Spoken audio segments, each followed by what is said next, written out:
Let's talk about COGS, or cost of goods sold, for a CPG, which is consumer packaged goods, versus SaaS, software as a service. Overall, for CPG, the COGS is going to be tangible and labor. So these are the actual goods that you make or buy to resell, and the labor of the customer support people who are helping you sell the product. For a SaaS business, it's going to be typically cloud-based costs and labor of the employees helping you to deliver that service to customers. Now, for breakdown, typically it's made up of raw material, direct labor, and overhead. You also include freight in. Freight in cost is part of COGS, or the inventory, while freight out is part of operating expenses. The packaging also is part of COGS as well. With SaaS, what goes into it is going to be server cost. Think of AWS, tools to deliver the service. Think of Zendesk, maybe as a customer support wages. So these are the people who work at the company for customer support, and the implementation wages, employees who work in implementation. Now, the recording goes balance sheet to P&L, because when you record COGS, you record it first as inventory, and then when you sell it, it turns into COGS. With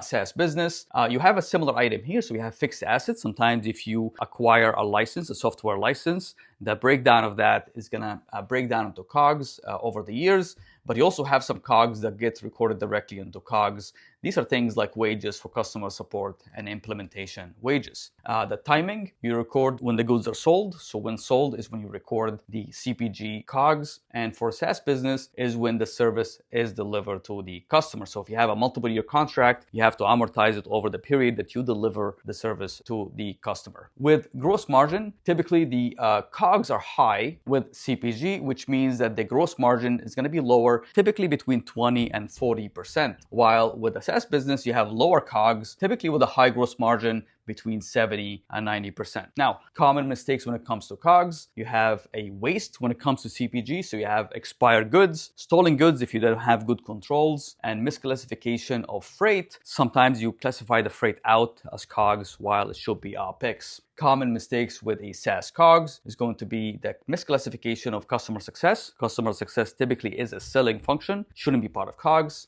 Server cost increase. If the server cost that you have with AWS is creeping up without controlling it, that could be a mistake.